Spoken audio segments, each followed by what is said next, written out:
Ready? Ready, let's do it. Hello and welcome to Mobile Pubcast. And today we have a very special, wonderful guest today with us. Please welcome Mati Bocheńczak is here with us. Wow. Thank you. It's great to be here. By the way, I paid him to say that. So Yeah, it's. We are waiting for the gonna transfer. hide right now in my pocket. All right, so Mati is a wide-known person in gaming, non-gaming industry. Any kind of conference or meeting, you will see him definitely there. He will be there. He will approach to you. He will ask you questions. First question is, Mati, what do you expect out of this podcast today? wow. So I already didn't expect that for any future guests that want to come here. It's probably one of the best podcast places you can get. There is a fantastic. Well, can I say it out loud? It's a fantastic prosecco being poured down. Yeah. It's a mobile podcast. It's a mobile podcast, so as the name suggests. And basically, I just really would love to have this unfiltered discussion about the mobile trends. And just some good fun time. Cool. But we forgot to tell our listeners one thing. From what company are you from? And what are you doing there? Exactly. So I'm currently with AppsFlyer, which is the mobile measurement leader in the world when it comes to the apps and the measuring of your paid, owned media and getting the most effective results out of it. The company originated actually from San Francisco. We've been doing business globally. And the fact is that together with Norbert and Ola, we've been working on the Polish market with some of the major brands and to help them, first of all, set up the campaigns and then measure their effectiveness of the marketing efforts. All right, cool. Thank you. So now we know everyone who is in the spot today. All right, so Mati, today it's going to be simple, chill, no hard questions, maybe a couple of ones. But basically what we want to sell to our listeners today is to give the perspective why we need such tools as AppsFlyer. If I'm an app developer, what should I do to make it happening? So there will be a couple of things that we really want to tell our listeners today about. But the first question will be actually about the basics, right? So let's start with the basics, then we'll go deeper into details. I'm gonna put my Italian persona right now. So, hello everybody, I'm Spaghetti Villaggio, and I'm an app developer. You know me from the previous episodes. Good apps, games. Matti, I got a question to you today. Do I need AppsFlyer to be a happy developer? Feliciano. Buonasera.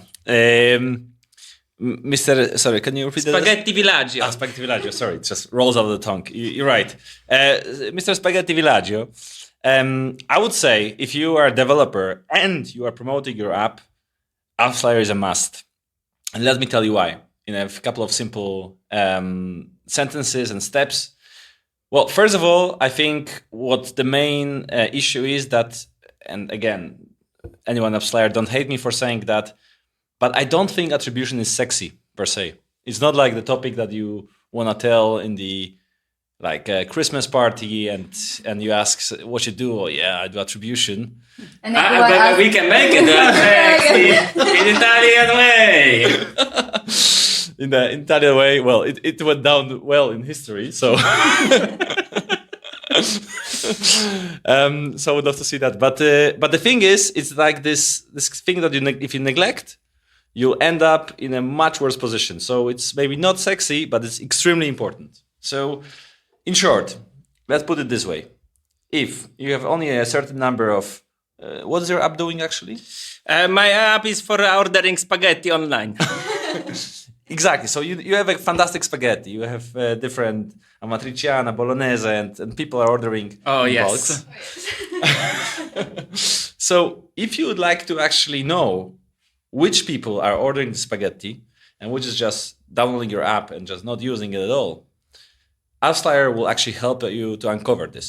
And if you want to put some money on the marketing, as the saying goes, you know that 50% of your budget spent on marketing is good spent money, but you don't know which half.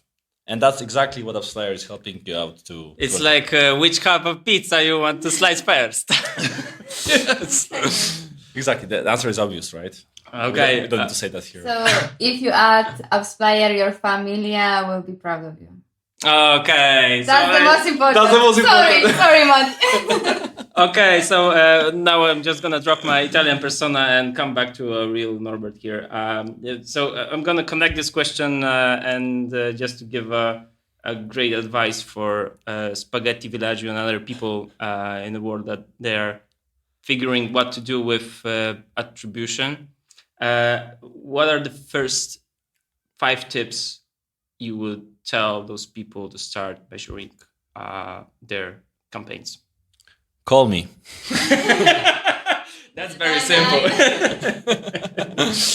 Exactly. Not only for AppsFlyer, guys. Just call me. And I would say the first 5 tips that any app developer that wants to start promoting their app, be it a gaming app or actually something in e-commerce or finance, would need to do is to understand what they want to actually measure. So I think I always say that if you don't know what you want to measure, it's just money spent on nothing. Yeah, just put in the in the oven, and you might as well just actually throw it out the way. I'll go to a good pub. Probably would be a better ROI out of it. But if you know what you want to measure, if you know what your goal is, if you know if you want to achieve a certain number of, be it installs, purchases, registrations, revenue generated by the app, that's exactly what leads to the second step, which is implementation of AppsFlyer. Here, shameless plug, if you would need any help, there's this great agency called A-Booster. Who? They can definitely help you out with that one and actually set up the whole reporting.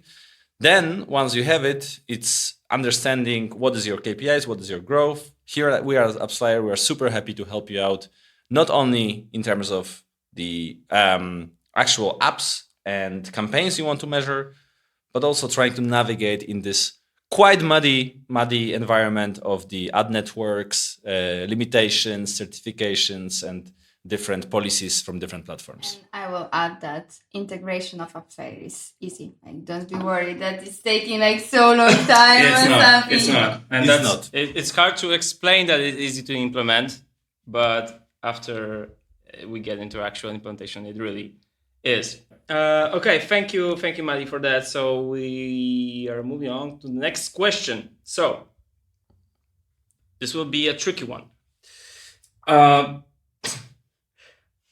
What was the funniest or most creative app marketing that one of your clients made using AppsFlyer tracking and attribution tools?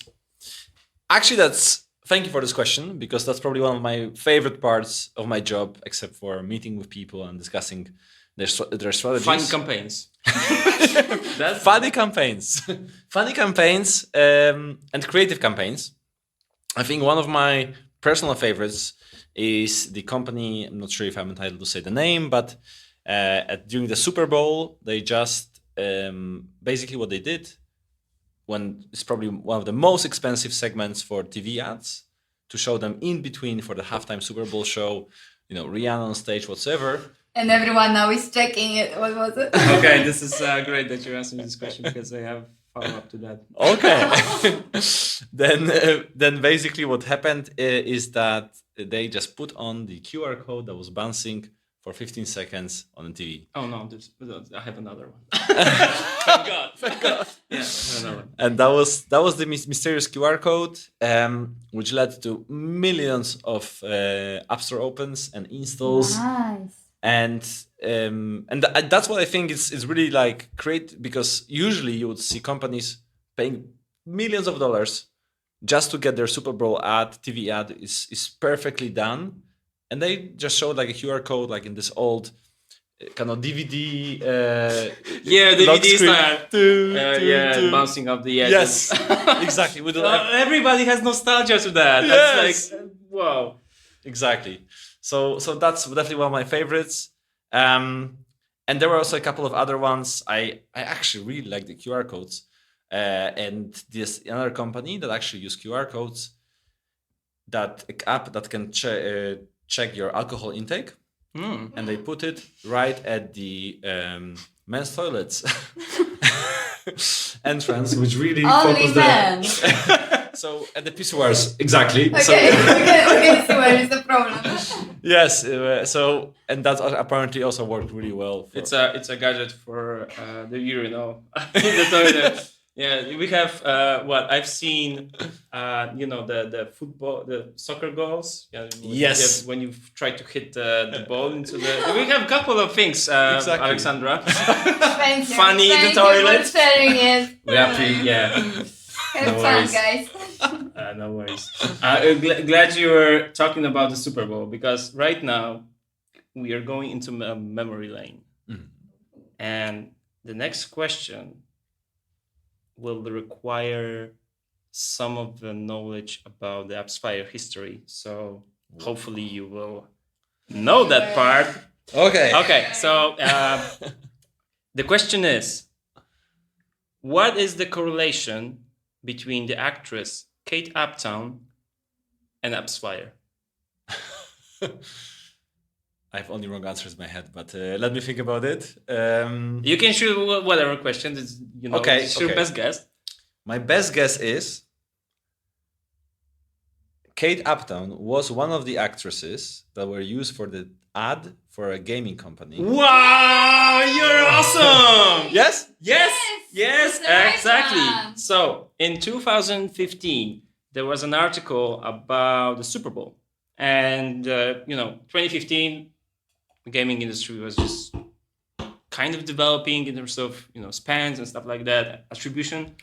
But then AppsFlyer just came out of nowhere and said, "Listen up, guys.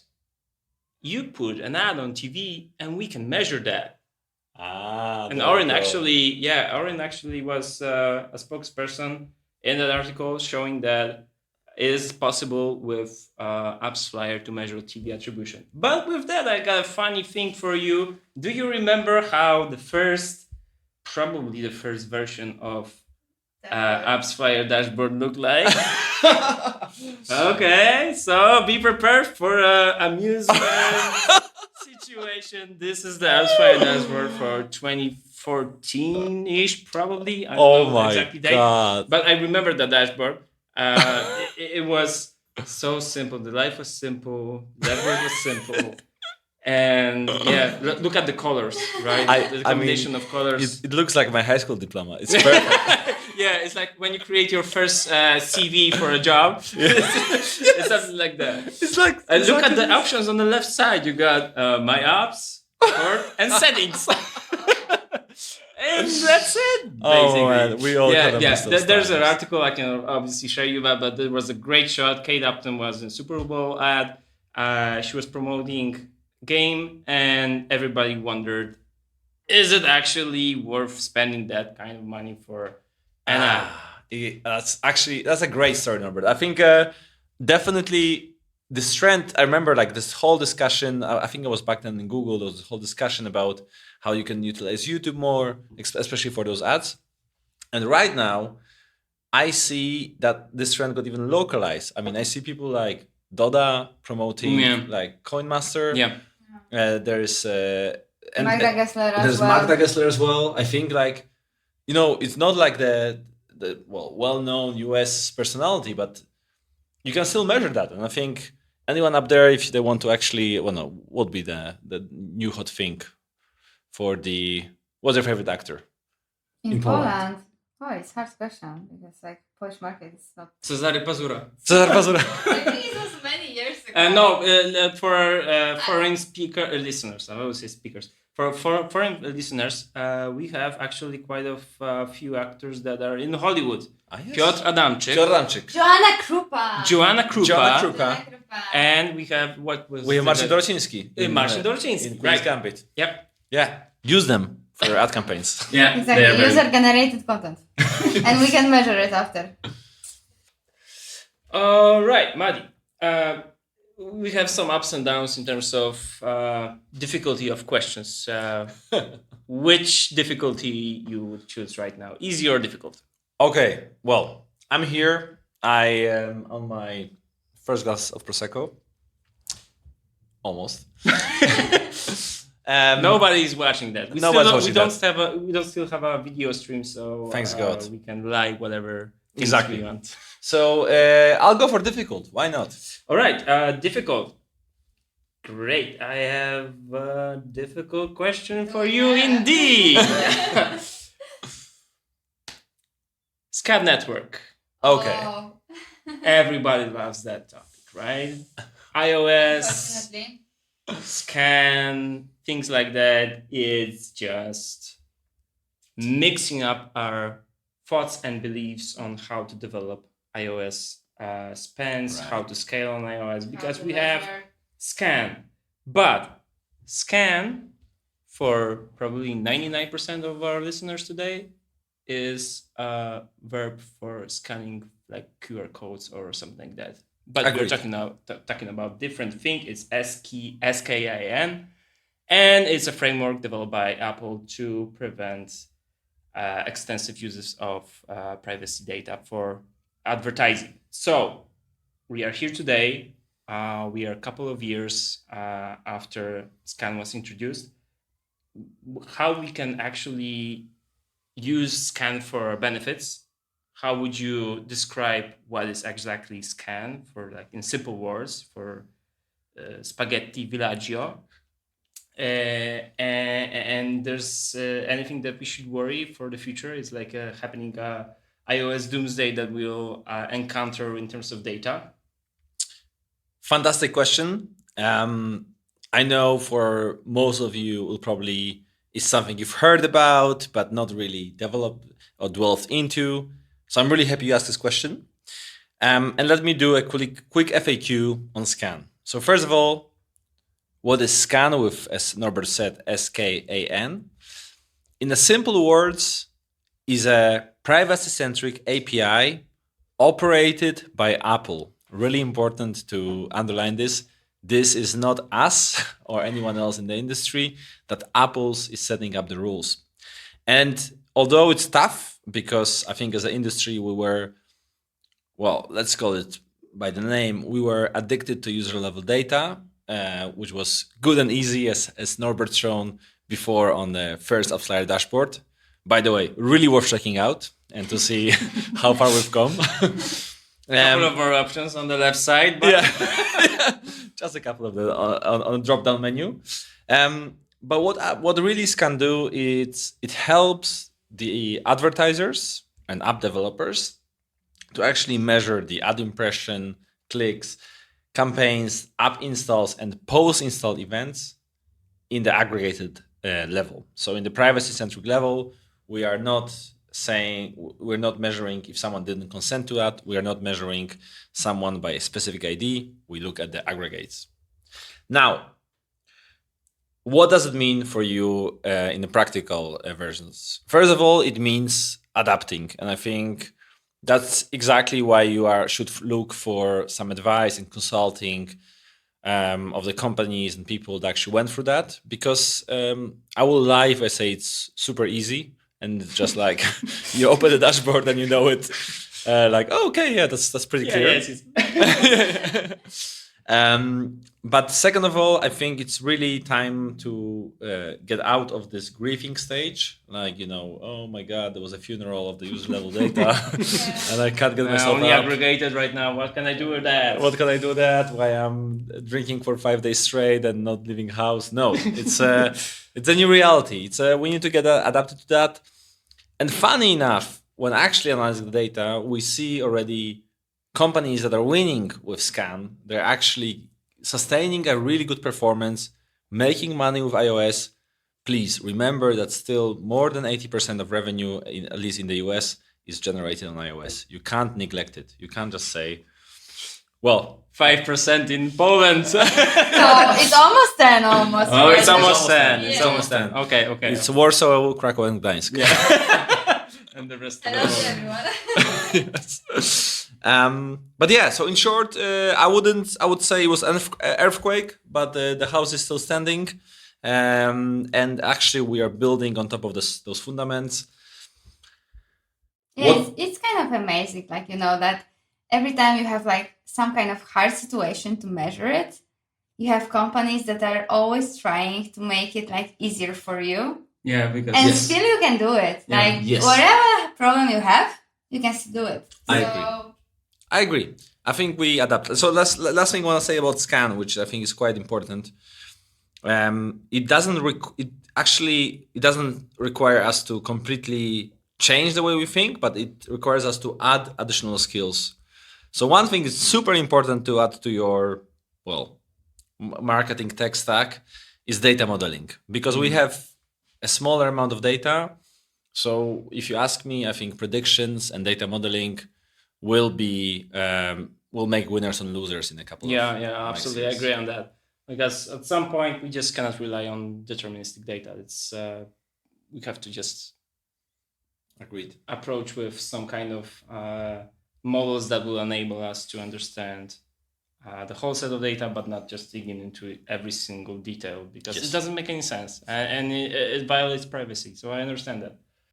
Okay, thank you for that explanation of what is scan. Actually, because we are live in many countries of the world, and I've got a text message from Spaghetti Villaggio that was the best explanation of scan that he ever heard. So congratulations. Niente spaghetti. Grazie. All right. Next question, Mati. Artificial intelligence. Everybody is now talking about that. Are you using ChatGPT to answering your client? I actually doesn't exist. Oh, yeah. You're not okay. I'm a GDP. No, I am actually. I'm using it, but not answering to my clients, but to help out to do a research around the most recent industry trends. It's really funny, but I started using it. It's quite weird, but actually to get a curated news. Oh, I'm asking for the news about the specific topics for specific. Just to give me the links and the overview, and it works like magic. So it's better than the RSS reader. You just search for the information, you just got it. Exactly. All right. So while you're like a AI savvy guy, could you tell us how AppsFlyer is using or would be using in future soon such kind of things to gain market competitiveness? Absolutely. I think we should start with the very basic fundamentals that any machine learning technology or models needs data to be trained with, right? So the more data you get, the better outcome you'll receive, because it's in the end, it's not rocket science as many people think. It's just a lot of repetitive patterns that the models can train for.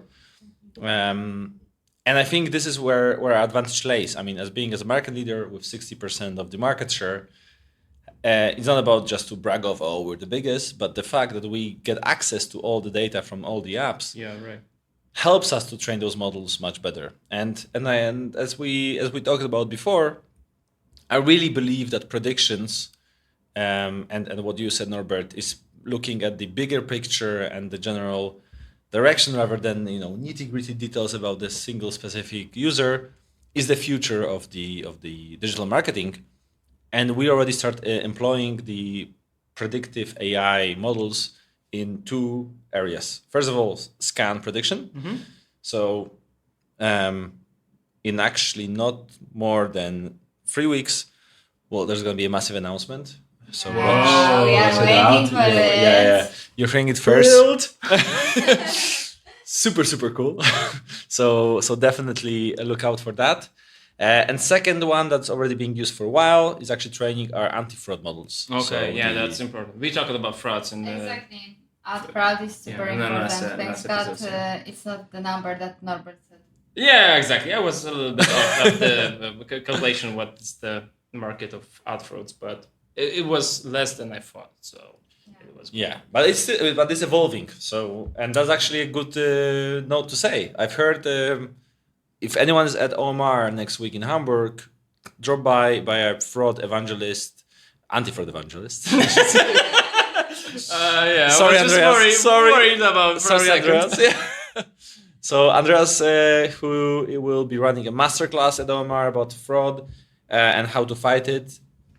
Amazing insights. And he told me as well that actually fraud is evolving and fraudsters are using AI to crack into your app. So it's AI against AI. Yeah. It's like kind of extra employees, I would say. Yeah, it's not that we should be scared of it. You don't have to employ thousands of guys just to make frauds. You can employ AI. So just to sum it up, you are pro AI. AppsFlyer is pro AI. So I've got an extra thing for you. Is AI pro for AppsFlyer? So I took a minute to talk to ChatGPT, and we had a really fun conversation. Spicy. After a couple of beers, I asked about user acquisition, apps optimization, and the guy was learn everything about you. That was the moment that was like, whoa, it's really that. All right, fine. All right. So at some point of our conversation, I asked how I can track installs in my app, and he said, "There's all legitimate questions. I just printed it because sometimes it's really hard to get to the online resource." To track installs in your mobile app, you can use an MMP, as a mobile measurement partner, or an attribution platform. These platforms enable you to track user acquisition campaigns, monitor app installs, and attribute them to the right source. Sounds legit. So far, so good. Yeah. Here are the basic steps to track installs in your app using an MMP. First, choose an MMP. Choose an MMP that meets your needs and requirements. Some popular MMPs include Adjust, AppsFlyer, Branch, Kochava, and Singular. It definitely uses an A to Z model here. It's Adjust first, AppsFlyer, Branch, KS. Yeah. Second, integrate the SDK. Once you have selected an MMP, you need to integrate its SDK, software development kit, into your mobile app. The SDK enables the MMP to track users' activity and events with your app. Good job, ChatGPT. Third step is set up tracking links. Set up tracking links for your user acquisition campaigns. The tracking links contain parameters to enable the MMP to attribute installs to the right source. We can argue here because tracking links and self-attributing networks. It depends. But in general, we can accept that. Fourth step, launch user acquisition campaigns. Launch user acquisition campaigns on different channels such as social media, search engines, and ad networks. Use the tracking links in your campaigns. Maybe not so bad. But it's all about like what you will say to ChatGPT, like he's learning on what we will give him. So. That's true. And obviously the data is like shifted. I use the free version, so it's probably the model is from 2021, I think, or something like that. The fifth step is monitor and analyze data. Monitor the data collected by the MMP and analyze it to gain insights into your user acquisition campaigns. Identify the sources that generate the most installs and optimize your campaigns accordingly. It's like on a high level of details. It sounds nice, but we got one here thing extra. By using an MMP and following these steps, you can effectively track app installs and optimize your user acquisition campaigns to maximize your app growth. Just a one-sentence summary. All right, so that was what ChatGPT told me about tracking installs. So I was curious about the question and the general thing about tracking and attribution. So after a few extra beers later, I asked the question: is AppsFlyer better than Kochava? Okay. And the answer was As an AI language model, I cannot provide an opinion or preference between AppsFlyer and Kochava, since both platforms are popular MMPs that provide similar features and functionality for app traffic attribution and marketing analytics. The better option for your business will depend on your specific needs, budget, and preferences. Both. Diplomatic, okay? Yeah, this is very diplomatic to the point. Both AppsFlyer and Kochava have their unique strengths and features. Listen to that. Okay. AppsFlyer is known for its ease of use. Agree on that? Very much, sir. Wide range of integrations. Okay. And advanced fraud detection capabilities. Listen up, guys. We just talked about fraud a few minutes ago, and here it is. Kochava, on the other hand, is known for its robust analytics, predictive modeling, and real-time data streaming, whatever that means. It's important to evaluate both platforms based on specific needs and requirements, consider factors such as features, pricing, ease of use, integrations, customer support, and review. You can also try out the platform by using free trials or demo versions to see. Demo version? No, for Kochava, I think there's no demo version. For AppsFlyer, there is. So, how would you, based on your love to AI as AppsFlyer, reflect to those questions AI answered about you? Boom. Yeah, so, well, first of all, very nice of you, ChatGPT. Thank you so much. It is helpful that there's someone that can explain these, I think the 5 steps were pretty okay. Yeah, in a high level. Yeah. Okay. I think it's also a lot about how you ask the question, because maybe we can ask the question about the market share. We can ask the question about the... All right. Damn, I see the numbers, but it's a bit. No. It's hey, listen. So I think in general, competition is such an important point when it comes to becoming better and serving our clients better, because without the competition and without any other MP that tries to innovate and come up with a new product, it's very hard then to be pushed to actually become better and better. So personally, I'm super thankful for having this competition and the other MPs who are doing great job and actually also serving our clients' needs and purposes to be better and actually to push us to do more. So I just hope that the healthy competition will remain and everyone will find their niche. Yeah, that's definitely the way. This is the way. This is the way. As the Mandarin would say. The competition is great for developing and making new wonderful things for apps and developers. All right, so Mati, it was a great time having you here. But before you go, I have a last question for you. And that question is actually related to your career. So working as a person in a very specific market, in user acquisition and attribution and analytics, obviously you had some challenges and opportunities that you faced throughout your career. What advice would you give to all of the people around the world that would like to follow this career path and seek future in mobile attribution? Okay, so I think, well, that's actually a great question, but I also think like I'm not in a position to give great advice, because very often in my life I didn't really plan a lot of things that are actually happened. And same as all of us. same with all of us. So I think the advice is like getting off the high horse and saying, "Oh, kids, you should do this and that." I think you should just be open, be yourself, be open, be adaptable, and even if where you're scared, just go for it. I mean, the worst thing that can happen is basically that you will pick yourself up and do something else. So, and that's kind of what I did throughout all my life, with living in 7 different countries and working for multiple companies, and basically just when the opportunity comes in, just judge it. If it works for you, do it.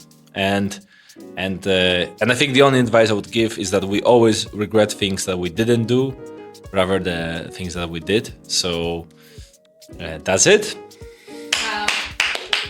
That's great. Thank you very much. Thank you. It was a great time spent. Thank you. It was fantastic to be here. The best podcast I've been to. Thank you for listening, guys. Hope you subscribe and wait for new episodes coming very soon. Cheers to the next time. Bye. Ciao.